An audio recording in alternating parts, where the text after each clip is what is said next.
अस्सलाम वालेकुम। क्या आप जानते हैं कि जैसे जैसे हमारी उम्र बढ़ती है हमारा जिस्म एक खामोश खतरे का शिकार होने लगता है। एक ऐसा खतरा जो दर्द के साथ आता है, कमजोरी के साथ आता है और आहिस्ता आहिस्ता आपकी आज़ादी यानी फ्रीडम भी छीन लेता है। ये खास तौर पर हमारे प्यारे बुजुर्गों के साथ ज्यादा होता है। ज्यादातर बुजुर्ग अफराद इस मसले का शिकार रहते हैं, लेकिन उन्हें खुद भी अंदाजा नहीं होता कि उनके जिस्म में अंदर ही अंदर क्या तब्दीलियां वाक़ई हो रही हैं। जी हाँ, शुरू में ये मसला बहुत मामूली लगता है। हल्का सा जोड़ों का दर्द, थकन जल्दी महसूस होना या सीढ़ियां चढ़ते वक्त सांस फूल जाना। लेकिन वक्त के साथ साथ ये अलामात ज्यादा बढ़ती जाती हैं और ज्यादा सीवियर होती जाती हैं। और फिर एक दिन आता है जब हड्डियां कमजोर हो जाती हैं, मामूली गिरने से भी फ्रैक्चर हो जाता है या चलना फिरना निहायत मुश्किल हो जाता है और आप दूसरों के मोहताज होकर रह जाते हैं। दोस्तों, ये सिर्फ जिस्मानी मसला नहीं बल्कि एक जज्बाती मसला और तकलीफ भी बन जाती है। जी हाँ, हमारे प्यारे बुजुर्गों की आंखों में एक उदासी होती है जब वो चलने फिरने से माजूर हो जाते हैं और सिर्फ उनकी जिंदगी एक बिस्तर तक महदूद होकर रह जाती है। हाँ, वो शख्स जो कभी मजबूत होता है, जो अपनी जिंदगी खुद संभालता है, आहिस्ता आहिस्ता अपनी आजादी को खोने लगता है। दोस्तों, सबसे ज्यादा तकलीफ बात यह है कि अक्सर लोग समझते हैं कि ये बुढ़ापे का हिस्सा है, लेकिन हकीकत यह है कि अक्सर ग़िज़ाई कमी, खास तौर पर कैल्शियम की कमी की वजह से होता है।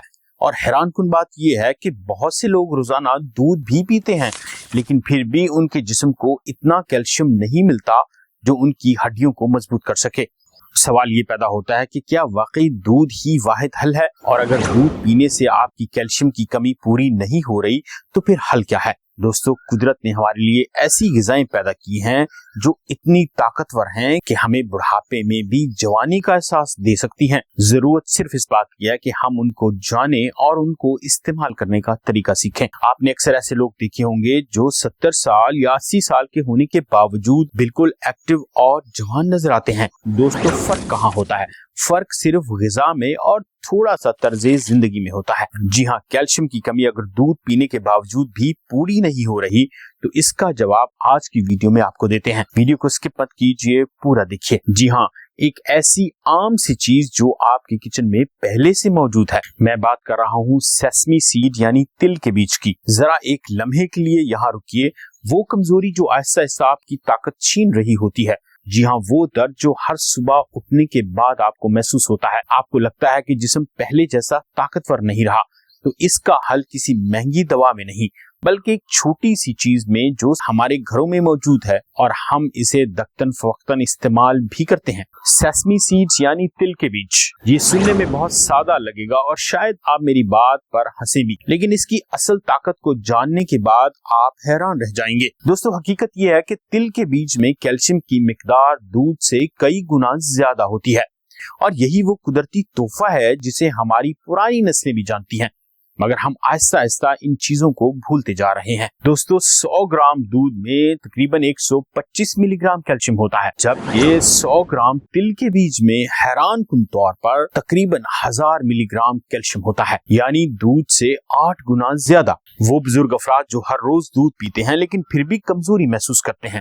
अगर वो अपनी रोजमर्रा जिंदगी में सिर्फ एक छोटी सी तब्दीली ले आए तो उनकी हड्डियां, उनकी ताकत और उनकी जिंदगी का म्यार बहुत बदल जाएगा। जी हाँ, तिल के बीज सिर्फ कैल्शियम नहीं देते बल्कि आपके जिस्म को वो ताकत देते हैं जो आप चाहते हैं। ये हड्डियों को मजबूत करते हैं ताकि आप खुद चल सकें और जोड़ों में लचक पैदा करते हैं। मैग्नीशियम और जिंक जो जिस्म को मरम्मत करने में मदद करता है। ये तमाम चीजें किसी सप्लीमेंट या महंगी दवा में नहीं बल्कि कुदरत की दी हुई सिर्फ एक छोटी सी चीज यानी एक बीज सेसमी सीड्स में मौजूद होता है। ये वही तिल हैं जो हमारे बुजुर्गों की खुराक का हिस्सा थे, इसीलिए पुराने जमाने में लोग बहुत ताकतवर होते थे। आज मसला ये नहीं है कि हल मौजूद नहीं, मसला ये है कि हमने कुदरती हल को नजरअंदाज करना शुरू कर दिया है, जिसका नतीजा 50-60 साल की उम्र में हमें वो कमजोरी महसूस होने लगती है जो कि 70 या 80 साल की उम्र में भी पहले नहीं होती थी। तो दोस्तों, वीडियो को स्किप मत कीजिए। सेसमी सीड को कैसे आप कैल्शियम की कमी को पूरा करने के लिए इस्तेमाल कर सकते हैं और अपनी हड्डियों और जिस्म में कम होती हुई ताकत को दोबारा बहाल कर सकते हैं, ये आपको इस वीडियो में बताएंगे। सबसे पहले सेसमी सीड्स हड्डियों की मजबूती का बायस बनते हैं।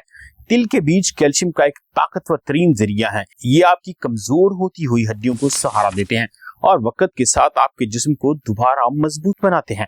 वो बुजुर्ग जो चलते हुए डरते हैं, उनका एतमाद दोबारा बहाल हो सकता है अगर वो सेसमी सीड्स को अपनी खुराक का हिस्सा बनाएं। दूसरे नंबर पर है कुदरती तवानाई का जरिया यानी नेचुरल एनर्जी बूस्ट। तिल के बीज जिस्म को आयरन, मैग्नीशियम और सेहतमंद फैट्स फराहम करते हैं। ये थकन को कम करते हैं और जिस्म को अंदर से तवानाई देते हैं। वो बुजुर्ग जो अक्सर कहते हैं कि अब ताकत नहीं रही, उन्हें दोबारा जिंदगी में ताजगी और ताकत महसूस होने लगेगी।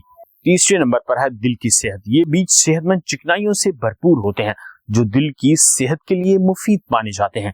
ये जिस्म में कोलेस्ट्रॉल के तवाज़ुन को बरकरार रखते हैं। यादाश्त और दिमागी सेहत एक बड़ा फायदा है। तिल के बीजों में ऐसी ग़िज़ाई अज्जा मौजूद होते हैं जो दिमाग को सपोर्ट करते हैं। बढ़ती उम्र में यादाश्त कमजोर होना एक आम सा मसला है, लेकिन ये छोटा सा बीज दिमाग को इतनी ग़िज़ाइयत फराहम करता है कि आपको बातें भूलना खत्म हो जाती हैं। जी हाँ, ये सब फवायद किसी महंगी दवा, किसी केमिकल या किसी पेचीदा इलाज से नहीं आते। ये आते हैं सिर्फ एक सादा सी चीज से, यानी तिल के बीज या सेसमी सीड्स। और ये वो हकीकत है जो अक्सर लोग नजरअंदाज कर देते हैं। अब सवाल ये है कि अगर तिल के बीज इतने ताकतवर हैं, इतने फायदेमंद हैं, तो इन्हें अपनी रोजमर्रा जिंदगी में शामिल कैसे किया जाए? क्योंकि सिर्फ जान लेना काफी नहीं, असल फायदा तब होता है जब हम इसे अपनी जिंदगी यानी खुराक में शामिल करते हैं। पहले नंबर पर है सुबह खाली पेट तिल के बीज का इस्तेमाल। आप रोजाना सुबह निहार मुंह 1 चम्मच तिल के बीज ले सकते हैं। चाहे तो इन्हें हल्का सा ड्राई रोस्ट कर भी खा सकते हैं। ये तरीका जिस्म को दिन भर के लिए कैल्शियम और तवानाई फराहम करता है। खास तौर पर बुजुर्ग अफराद के लिए निहायत आसान और मौसर तरीका है। दूसरा तरीका है शहद और तिल को मिक्स करके यूज करना। तिल के बीजों को शहद के साथ मिलाकर भी इस्तेमाल किया जा सकता है। ये न सिर्फ जायका बेहतर बनाता है बल्कि जिस्म को फौरी तवानाई भी देता है। कमजोरी महसूस करने वाले अफराद के लिए ये एक बेहतरीन कुदरती टॉनिक है। तीसरे नंबर पर है रोटी, लड्डू या चटनी में इनका इस्तेमाल। जी हाँ, आप सेसमी सीड्स को रोटी पर छिड़कर भी इस्तेमाल कर सकते हैं। तिल के लड्डू भी बना सकते हैं या चटनी में भी इनका इस्तेमाल किया जाता है। ये तरीके हमारे रवायती खुराक का हिस्सा हैं और आसानी से रोजमर्रा डाइट में शामिल हो जाते हैं। तो दोस्तों, ये थे वो तरीके, वो कमजोरी जो आपको आहिस्ता आहिस्ता रोक रही होती है, वो दर्द जो आपकी आजादी को कम कर रहा होता है और आपको चलने फिरने में मुश्किल होने लगती है। दोस्तों, वो खत्म हो सकती है और आपकी आजादी वापस आ सकती है। आप सिर्फ तिल के बीज यानी सेसमी सीड्स को इस्तेमाल करने की आदत अपनाइए और जिस्म में कम होती हुई कैल्शियम की मिकदार को सही कीजिए। इसके साथ हल्की मॉर्निंग वॉक जरूर कीजिए। पानी का सही इस्तेमाल, फ्रेश और ताज़ा खुराक खाइए। जी हाँ, सिर्फ तिल के बीज इस्तेमाल करने से, अगर आप दूध इस्तेमाल कर रहे हैं तो तिल के बीज को भी इस्तेमाल कीजिए। इससे आपकी ताकत दुगना हो जाएगी और जिस्म में कैल्शियम की कमी होगी नहीं। अगर आपको ये मालूमात फायदेमंद लगी हो, अंदाज़े बयान पसंद आए और जरा सा भी फायदा महसूस हो और अपनी कमजोरी को खत्म कर सकें, तो हमारे लिए खुशी की बात है। चैनल को लाइक कीजिए, सब्सक्राइब कीजिए। जी हाँ, सेहत के मुतालिक वीडियोस देखने के लिए चैनल को लाजमी सब्सक्राइब कीजिए। मेरा नाम है डॉक्टर इमरान जफर और आप देख रहे हैं न्यूट्रिशन विद डॉक्टर इमरान। मिलते हैं अगली वीडियो में, तब तक अपना और अपनी सेहत का ख्याल रखिए। अल्लाह हाफिज।